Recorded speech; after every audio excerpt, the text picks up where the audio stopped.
Welcome back दोस्तों। आज मैं आपके सामने रिसेंटली थिएटर में रिलीज हुई एक जबरदस्त मलयालम मूवी को लेकर आया हूँ, जिसका नाम है नीरू, जिसमें मोहनलाल भाई साहब लीडिंग रोल पर है। शायद आप लोगों ने इस मूवी के बारे में सुना ही होगा। मूवी की समरी ये है कि एक अनजान बंदा एक ब्लाइंड लड़की के साथ अत्याचार कर देता है, मतलब उसका बलात्कार कर देता है। तो ऐसे में उस ब्लाइंड लड़की को कैसे इंसाफ मिला, इसी बेस पर है इस मूवी की कहानी। ऑलमोस्ट सारी कहानी कोर्ट में ही चलती रहती है। तो चलिए बिना टाइम वेस्ट किए लेट्स स्टार्टेड। उससे पहले लुटा दो प्यार फॉलो इंस्टाग्राम। कहानी की शुरुआत में ही सीआई पॉल को किसी घर से कॉल आने पर सीआई पॉल अपनी टीम के साथ उस घर पर जाने लगता है। यहाँ आने के बाद सारे घर वालों से थोड़ा बहुत पूछताछ करने लगता है, उनका स्टेटमेंट लेता है। इसी घर में सारा नाम की एक अंधी लड़की होती है। थोड़ी देर के बाद सारा को हॉस्पिटल ले जाया जाता है। डॉक्टर सारा का चेकअप करके सीआई पॉल से कहने लगती है सारा के साथ बलात्कार तो हुआ है, लेकिन बलात्कारी ने प्रोटेक्शन यूज किया, जिसकी वजह से सीमन नहीं पाया गया और इसी तरह सारा की बॉडी पर किसी भी तरह का इंजरी नहीं है।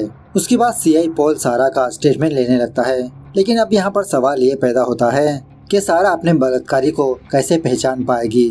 दूसरे दिन सारा खुद सीआई को अपने घर पर बुलाकर एक स्कल्पचर दिखाने लगती है। मतलब सारा को मिट्टी से स्टैचूज बनाना बहुत अच्छी तरह से आता है। जब वो बलात्कारी सारा का बलात्कार कर रहा था तो सारा उस बंदे के चेहरे पर हाथ रखकर उसका चेहरा याद कर लिया। सारा का फादर मोहम्मद सीआई पॉल से कहने लगता है कि सर, इस बंदे को मैंने हादसे के एक दिन पहले देखा था, हमारे घर पर आया था, हमारे नेबर विनोद का एड्रेस पूछ रहा था। तो पॉल विनोद के पास जाकर इसके फ्रेंड के बारे में पूछने लगता है। विनोद कहने लगता है कि मेरे फ्रेंड का नाम है माइकल, शादी पर बुलाने के लिए आया था, वो मुंबई में रहता है। तो उसी वक्त पॉल अपनी टीम के साथ माइकल को गिरफ्तार करके पुलिस स्टेशन पर लाता है और माइकल के साथ साथ और कुछ लड़कों को खड़ा करके सारा से कहने लगता है कि इनका चेहरा छूकर अपने बलात्कारी को पहचानो। तो उसी तरह से जब सारा माइकल का चेहरा छूती है तो ये पहचान लेती है, उसको एक चापट भी लगाती है। सारा पहचानने की वजह से पॉल माइकल को रिमांड पर भेज देता है। अब यहाँ पर सारा की पर्सनल लाइफ के बारे में बात करें कि एक्चुअली सारा का फादर मोहम्मद इसका असली फादर नहीं होता। सारा का फादर इसके बचपन में ही गुजर चुका होता है। बाद में सारा की माँ ने मोहम्मद से शादी कर ली।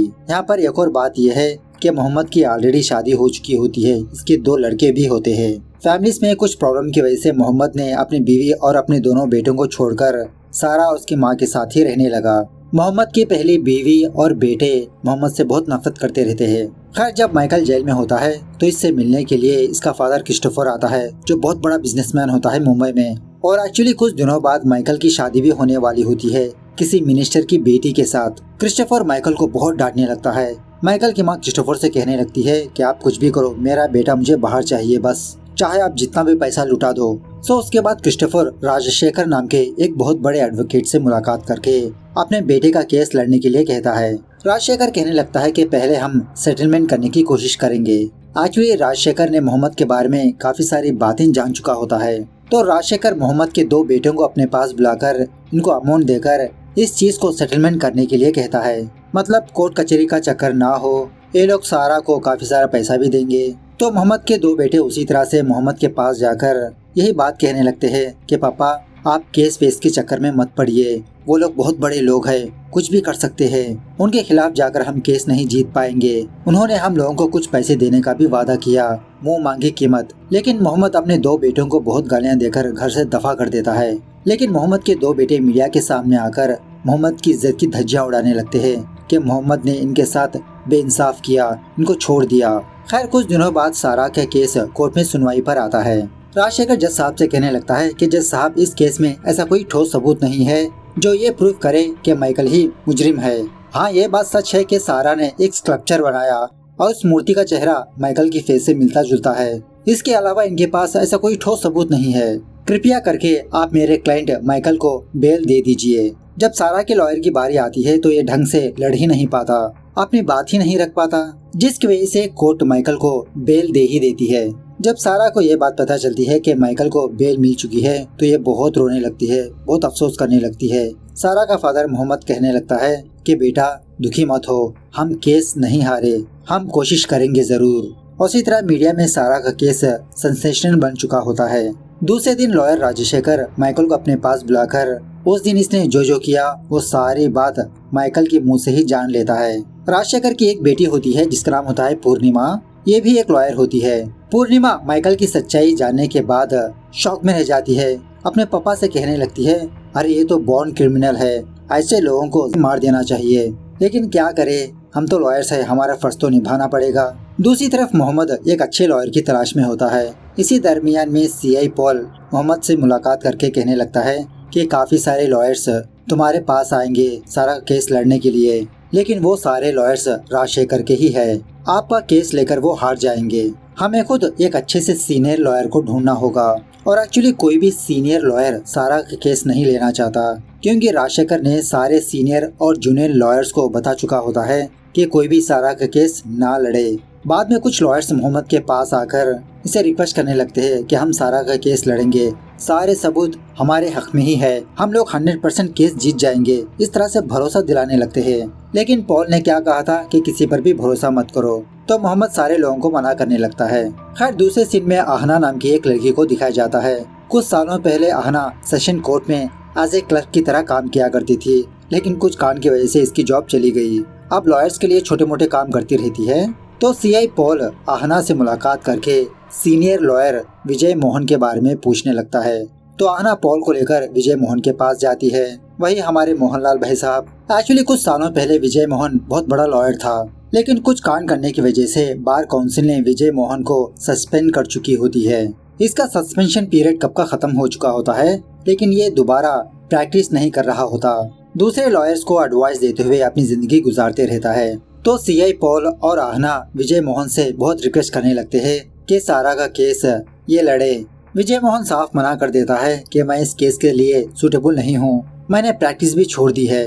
लेकिन फिर भी आहना विजय मोहन से बहुत रिक्वेस्ट करके सारा के पास ले जाती है। जब विजय मोहन सारा से बात करता है तो सारा के अंदर एक कॉन्फिडेंस नजर आता है। इसके गुनहगार को सजा देने की आग भड़क रही होती है। बहुत कम लड़कियां आगे बढ़कर केस फाइल करते हैं और ऊपर से सारा एक अंधी लड़की है। तो सारा का ये हौसला देखकर विजय मोहन डिसाइड कर लेता है कि ये सारा के केस को लड़ेगा। खैर उसके बाद आहना मोहम्मद को विजय मोहन के बारे में बताने लगती है कि बार काउंसिल ने विजय मोहन को क्यों सस्पेंड किया था। एक्चुअली कुछ सालों पहले Vijay Mohan as a junior lawyer की तरह राजशेखर के पास ही ज्वाइन हुआ था। उस टाइम पर भी राजशेखर बहुत बड़ा लॉयर था, बहुत पॉपुलर। जैसे जैसे दिन गुजरने लगे विजय मोहन और पूर्णिमा एक दूसरे से प्यार करने लगे, लेकिन ये बात राजशेखर को बिल्कुल भी पसंद नहीं आई। और उसी तरह विजय मोहन राजशेखर की आंखों के सामने ही ग्रो होने लगा, कामयाबी की सीढ़ियां चढ़ने लगा। खैर किसी केस में विजय मोहन को कुछ डॉक्यूमेंट्स की जरूरत पड़ती है और उस टाइम सेशन कोर्ट में आहना एज ए क्लर्क की तरह काम किया करती थी। डॉक्यूमेंट्स बहुत ही कॉन्फिडेंशियल थे, लेकिन फिर भी आहना विजय मोहन पर भरोसा करके वो डॉक्यूमेंट्स दे दिया। लेकिन अनलकीली विजय मोहन के हाथों से वो डॉक्यूमेंट्स गायब हो गए, मतलब गुम गए, जिसकी वजह से बार काउंसिल ने विजय मोहन और उसी तरह से आहना को सस्पेंड कर दिया। बाद में पता चलता है कि विजय मोहन से उन डॉक्यूमेंट्स को चुराने वाला खुद राजशेखर ही था, जो विजय मोहन को फंसाया। यह होने के बाद राजशेखर पूर्णिमा को दूसरे बंदे से शादी करवा दी और ये लोग दिल्ली में ही सेटल हो गए। अब इतने सालों बाद माइकल के केस को डील करने के लिए राजशेखर और पूर्णिमा केरला पर आते हैं। खैर जब विजय मोहन सारा के केस को स्टडी कर रहा होता है तो कुछ फाइल्स मिसिंग हुए होते हैं। पॉल से पूछने पर पॉल भी शॉक में रह जाता है। बात यह है कि राजशेखर ने सीआई पॉल को सारा के केस से हटा चुका होता है। जो दूसरा इन्वेस्टिगेशन ऑफिसर आया होता ना, उसी ने कुछ डॉक्यूमेंट्स को गायब किया। खैर फाइनली सारा का केस कोर्ट में हियरिंग पर आता है और इतने सालों बाद विजय मोहन अपने कदम कोर्ट में रखता है दोबारा। विजय मोहन जज साहब से जो हुआ वो बताने लगता है कि हादसे के एक दिन पहले माइकल सारा के घर पर आकर विनोद का एड्रेस पूछा और उसी वक्त माइकल ने इन लोगों की बातें सुन ली कि सारा के माँ बाप दूसरे दिन शादी पर जाने वाले हैं और इसी तरह सारा के घर में काम करने वाली बंदी बैंक को जाने वाली है। सो इसी मौके का फायदा उठाकर माइकल सारा के घर पर जाकर उसके साथ अत्याचार किया। राजशेखर सारा के माँ बाप से क्रॉस एग्जामिन करते हुए जज के सामने 2 पॉइंट्स को रखता है। पहला ये कि मोहम्मद सारा का असली फादर नहीं है। मोहम्मद की बुरी नजर पहले से ही सारा पर थी, इसलिए मोहम्मद वापस अपने घर पर आकर सारा का बलात्कार किया। दूसरा पॉइंट ये है कि सारा की माँ को पहले से ही पैसों की लालच थी। माइकल को अपने घर के पास देकर सारा इल्जाम माइकल पर डाल दिया पैसे हासिल करने के लिए। पहले भी सारा की माँ ने पैसों की लालच में ही मोहम्मद से शादी की। इस तरह से इन दोनों को इमोशनली तोड़ देता है। खैर अब दूसरे दिन विजय मोहन सारा के पास आकर इसको प्रिपेयर करने लगता है कि राजशेखर तुमसे काफी सारे सवाल पूछेगा, तुमको भी इमोशनली तोड़ने की कोशिश करेगा। उसके सवालों का कैसे जवाब देना है वो सब कुछ सारा को समझाने लगता है। दूसरे दिन जब कोर्ट में सुनवाई होती है, विजय मोहन सारा से उस दिन का हादसा के बारे में पूछने लगता है। सारा बताने लगती है जज साहब को कि उस दिन मेरे माँ बाप शादी पर गए थे। घर में काम करने वाली मेट बैंक को गई थी। जब मैं पानी नहाकर बाथरूम से बाहर आई तो मुझे ऐसा लगा कि कमरे में कोई है। तभी माइकल मेरे कपड़े उतारकर मेरे साथ बलात्कार करने लगा। जब मैं चीखने लगी तो मुझे मारने की धमकी दी। तो मैं अपनी जान बचाकर बहुत ही रिलैक्स से माइकल के चेहरे को अपने हाथों से छूकर उसका चेहरा याद कर लिया। इस तरह से सारी कहानी जज साहब को बताने लगती है। उसके बाद राजशेखर सारा को क्रॉस एग्जामिन करने लगता है। पूछने लगता है, क्या तुम्हारे फादर मोहम्मद ने तुमको काफी सारी बार छुआ है ना? एक्चुअली सारा को स्कल्पचर्स बनाना मोहम्मद ने ही सिखाया होता है। सारा कहने लगती है कि मुझे पता लग जाता है कि कौन किस नीयत से छूता है, प्यार से, हवस से। मुझ में उतनी नॉलेज है। बहुत ही निडर होकर जज साहब से कहने लगती है कि मेरा बलात्कार मेरे पिता ने नहीं, माइकल ने किया, इस हैवान ने। मैं इसका गला भी पहचानती हूँ। तो उल्टा राजशेखर कहने लगता है कि कोई भी लड़की इतना निडर होकर कोर्ट के सामने ऐसा नहीं बोल सकती। कोर्ट के सामने आकर थोड़ा बहुत घबराती है, जिसका मतलब जज साहब सारा नाटक कर रही है। इसके अंदर वो डर और शर्मो हया भी नहीं है। तभी विजय मोहन उठकर कहने लगता है कि हर लड़की के अंदर इतने गट्स नहीं होते कि वो कोर्ट में आकर सच बात बताए। सारा एक निडर लड़की है, उसे बस इंसाफ चाहिए। अपने इंसाफ के लिए ही वो लड़ रही है। खैर दूसरे हियरिंग में विजय मोहन विनोद को कोर्ट में पेश करता है। अब विनोद माइकल का फ्रेंड ही होने की वजह से उसी के हक में बयान देने लगता है कि उस दिन माइकल मुझसे मिलने के बाद सुबह सवेरे ही मेरे घर से निकल गया। अब इस हियरिंग के बाद सारे न्यूज चैनल्स वाले माइकल की ही सपोर्ट लेने लगते हैं। ये देखकर आहना सोशल मीडिया का सपोर्ट लेने लगती है। सारा के साथ जो हुआ वो सोशल मीडिया पर रखने पर वो पोस्ट और रील्स बहुत वायरल होने लगते हैं। सारी पब्लिक सारा की ही सपोर्ट लेने लगती है। अब माइकल की शादी एक मिनिस्टर की बेटी के साथ होने वाली होती है ना। सोशल मीडिया में ये न्यूज देखकर वो लड़की माइकल से शादी तोड़ देती है। उसी रात माइकल गुस्से में आकर कुछ लोगों के साथ सारा के घर पर जाकर सारा को और उसके माँ बाप को धमकी देने लगता है। सारा से कहने लगता है कि तुम जानती हो ना मैं तुम्हारे साथ क्या कर सकता हूँ। तुम्हारी अच्छाई इसी में है कि इस केस को विथड्रॉ कर लो, तुम मेरा कुछ नहीं बिगाड़ सकती। दूसरे दिन जब ये बात राजशेखर और क्रिस्टोफर को पता चलती है तो माइकल को बहुत डांटने लगते हैं कि बिना मुझे पूछे ये सब करने की क्या जरूरत थी, इसकी वजह से तुम्हारी बेल कैंसिल हो सकती है। खैर अब दूसरे हियरिंग के टाइम राजशेखर को दूसरा केस होने की वजह से राजशेखर अपनी बेटी पूर्णिमा को भेजता है। विजय मोहन जज से कहने लगता है कि अगर माइकल बाहर होगा तो सारा की फैमिली को थ्रेट हो सकता है। आप जल्द से जल्द माइकल का बेल कैंसिल करवा दीजिए सर। पूर्णिमा बताने लगती है कि सारा के फैमिली के पास इसका भी सबूत नहीं है कि माइकल ने सारा की फैमिली पर अटैक किया। मतलब सच में कोई भी सबूत नहीं होता, ना सीसीटीवी फुटेज, ना ए विटनेस। अब कुछ भी सबूत ना होने की वजह से जज ये फैसला सुनाता है कि सारा की फैमिली को पुलिस प्रोटेक्शन दे। उसके बाद कोर्ट में विजय मोहन और पूर्णिमा कुछ लोगों को बुलाकर क्रॉस एग्जामिन करने लगते हैं।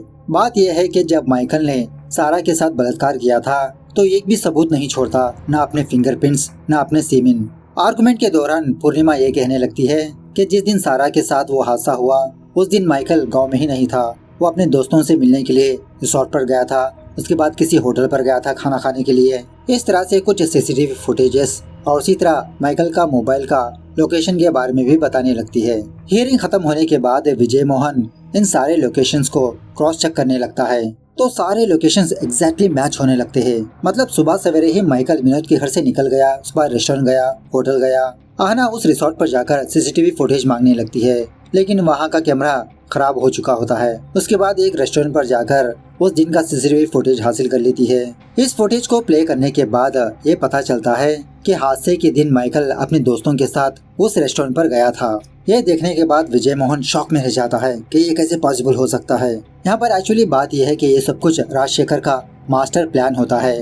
लास्ट हियरिंग में जानबूझकर राजशेखर ने ही सीसीटीवी फुटेज को सबमिट नहीं किया था, मतलब उस रेस्टोरेंट का। इसको विजय मोहन के बारे में पता होता है कि वो सीसीटीवी फुटेज हासिल करने की जरूर कोशिश करेगा और उस फुटेज में माइकल जरूर होगा। बेचारा विजय मोहन बहुत अफसोस करने लगता है कि इतनी आसानी से राजशेखर के जाल में एक कैसे फंस गया। लेकिन आहना विजय मोहन को मोटिवेट करने लगती है कि आप एक बार दोबारा उस फुटेज को देखिए। तो उसी तरह से विजय मोहन उस फुटेज को दोबारा देखने पर इसको साफ पता चल जाता है कि ये फुटेज नकली है, इसको एडिट किया गया है। दूसरे दिन विजय मोहन सीआई पॉल के साथ उस रेस्टोरेंट पर जाकर ओनर को धमकाने लगता है कि असली फुटेज कहां पर है। तुमको 7 साल की जेल की सजा हो सकती है सबूत के साथ खिलवाड़ करने की वजह से। तो ये रेस्टोरेंट का ओनर डर के मारे विजय मोहन को असली फुटेज देने लगता है। दूसरे दिन ही विजय मोहन इस फुटेज को कोर्ट में सबमिट करके ये प्रूव कर देता है कि ये फुटेज नकली है। उसके बाद विजय मोहन एक और जबरदस्त फुटेज भी दिखाने लगता है। उस वीडियो में राजशेखर रेस्टोरेंट का वीडियो हासिल करके उसमें माइकल की वीडियो ऐड करवाने लगता है। ये वीडियो देखने के बाद खुद राजशेखर के होश ही उड़ जाते हैं। सारे कोर्ट में बहुत शर्मिंदा हो जाता है। जज राजशेखर के ऊपर एक कमेटी बिठाती है। उसी तरह ये देखकर आहना बहुत खुश होने लगती है कि कुछ सालों पहले ऐसी ही हालत हमारे साथ हुई थी, अब यही हाल राजशेखर का है सर। ये खबर जानने के बाद पब्लिक भी राजशेखर को बहुत डांटने लगती है। इस तरह से केस सारा की तरफ मुड़ जाता है। खैर नेक्स्ट सुनवाई में पूर्णिमा आर्गुमेंट करने लगती है। जज साहब से कहने लगती है कि जज साहब मैं मानती हूँ कि वो फुटेज फेक है, एडिट की गई है, लेकिन माइकल के फोन के लोकेशंस तो गलत नहीं हो सकते। इस तरह से माइकल जहाँ जहाँ पर ट्रैवल किया होता है वो फुटेज जज साहब को दिखाने लगती है। विजय मोहन भी कहने लगता है कि जज साहब इस फुटेज में सिर्फ गाड़ी नजर आ रही है, गाड़ी कौन चला रहा है ये नजर नहीं आ रहा। ऐसा कहते हुए विजय मोहन माइकल की कंपनी के ड्राइवर को कटघरे में बुलाता है। अब ये ड्राइवर तो माइकल का ही आदमी होता है। उसी के हक में बयान देने लगता है कि उस दिन मैंने छुट्टी ले ली थी, गाड़ी चलाने वाला माइकल ही था। हियरिंग होने के बाद विजय मोहन आहना और मोहम्मद से कहने लगता है कि अगर हम कोर्ट में ये प्रूव कर दे कि गाड़ी चलाने वाला माइकल का ड्राइवर ही था तो ये केस सॉल्व हो जाएगा। तो घर जाकर हर एक एंगल से सीसीटीवी फुटेज को चेक करने लगता है। जहाँ जहाँ पर माइकल की गाड़ी गुजरी थी उन सारे फुटेजेस को चेक करने लगता है। फाइनली विजय मोहन ये देखता है कि जब माइकल की गाड़ी किसी जगह से गुजर रही थी तो उसके बगल से ही एक और गाड़ी गुजर रही थी और उस गाड़ी का एक डैश कैमरा होता है। विजय मोहन उस फुटेज को हासिल कर लेता है और वो भी बहुत ही मुश्किल से। दूसरी सुनवाई के टाइम पूर्णिमा माइकल के फ्रेंड्स को कटघरे में बुलाकर उस दिन के बारे में पूछने लगती है। तो सारे फ्रेंड्स माइकल के ही फेवर में जवाब देने लगते हैं कि वो सारा दिन माइकल हमारे साथ ही था, रेस्टोरेंट गए, रिसोर्ट पर गए। जब विजय मोहन की बारी आती है तो कोर्ट के सामने एक सीसीटीवी फुटेज को प्ले करके दिखाने लगता है। वही दूसरी गाड़ी का कैमरे का फुटेज। इस फुटेज में साफ दिख जाता है कि गाड़ी चलाने वाला माइकल ही था। ये प्रूव करने के बाद विजय मोहन एक केस फाइल जज को पेश करने लगता है। शॉकिंगली उस केस में भी माइकल ही अक्यूज था। कुछ महीनों पहले मुंबई में माइकल के खिलाफ एक बलात्कार का केस फाइल हुआ था, लेकिन स्ट्रॉन्ग सबूत न होने की वजह से उस केस को मार दिया गया। ये सच्चाई सुनने के बाद खुद राजशेखर शॉक में रह जाता है कि माइकल ने ये सच्चाई राजशेखर को नहीं बताई। उसके बाद विजय मोहन उस दिन क्या हुआ वो जज साहब को समरी के तौर पर बताने लगता है। हादसे के पहले दिन माइकल विनोद के घर के बारे में ढूंढते हुए सारा के घर के पास आया। सारा की फैमिली जो बात कर रही थी वो सारी बातें माइकल ने सुन लिया। सारा को देखकर इस पर बुरी नजर डालने लगा। उसके बाद जानबूझकर माइकल विनोद के घर स्टे किया और उसी रात माइकल अपनी कंपनी के ड्राइवर को कॉल करके यहाँ पर बुलाया, दूसरी गाड़ी लाने के लिए कहा। सुबह होने के बाद जब विनोद चर्च को चला गया तो माइकल का ड्राइवर यहाँ पर आया। माइकल अपना फोन और अपनी गाड़ी की चाबी देकर शहर में घूमने के लिए कहा, जैसे रेस्टोरेंट, रिसोर्ट। बाद में माइकल सारा के घर के पीछे से सारा के घर में एंटर होकर उसके साथ ये घिनौनी हरकत की। बेबस लाचार सारा माइकल के चेहरे को छूकर उसका चेहरा याद कर लिया। पूर्णिमा कहने लगती है, अरे जज साहब ये सब कुछ तो एक मूवी की कहानी जैसी है। एक अंधी लड़की किसी का स्कल्पचर कैसे बना सकती है? अब मोहम्मद को भी स्कल्पचर्स बनाना आता है, शायद उसी ने बनाया होगा माइकल की फैमिली से पैसे हड़पने के लिए। एक्चुअली यहाँ पर एक और बात यह है कि सारा को 12 साल की उम्र के बाद ही इसकी नजर चली गई थी, उससे पहले इसको नजर आता था। खैर जज कहने लगता है कि नेक्स्ट हियरिंग ही लास्ट हियरिंग है, उस दिन मैं अपना फैसला सुनाऊंगा। सो फाइनल हियरिंग के दिन विजय मोहन जज साहब से रिक्वेस्ट करने लगता है कि सारा कोर्ट को लाइव डेमो दिखाए कि वो कैसे किसी का चेहरा बना सकती है। तो जज उसी तरह से सारा के सामने राजशेखर को भेजते हैं। जब सारा राजशेखर के चेहरे को छू रही होती है तो राजशेखर सारा को डाइवर्ट करने लगता है अपनी बातों से। इसके सामने बहुत ही वल्गर सी बातें करने लगता है, लेकिन सारा दुखी होते हुए अपने काम पर फोकस करने लगती है। तो फाइनली सारा राजशेखर स्कल्पचर बनाकर सारी कोर्ट को हैरान कर देती है। सच में ये सीन ना रोंगटे खड़ा कर देती है। कोर्ट माइकल को उम्र कैद की सजा सुना देती है। उसके बाद पूर्णिमा विजय मोहन को कांग्रेस भी बोलने लगती है, लेकिन राजशेखर मीडिया के सामने आकर यही कहने लगता है कि हम हाई कोर्ट पर जाएंगे, केस यहीं पर खत्म नहीं हुआ। फाइनली सारा विजय मोहन के पास आकर इसके चेहरे को अपने हाथों से छूते हुए इसका तहे दिल से शुक्रिया अदा करने लगती है और अपने चेहरे का मास्क हटाकर बहुत ही प्राउड के साथ अपने घर जाने लगती है, सारे पब्लिक के सामने, मीडिया के सामने से। इस तरह से ये मूवी यहाँ पर दी एंड होती है। तो मूवी कैसे लगी कमेंट करके बताना जरूर। मिलते हैं अगली वीडियो में, तब तक take care, bye bye, see you soon.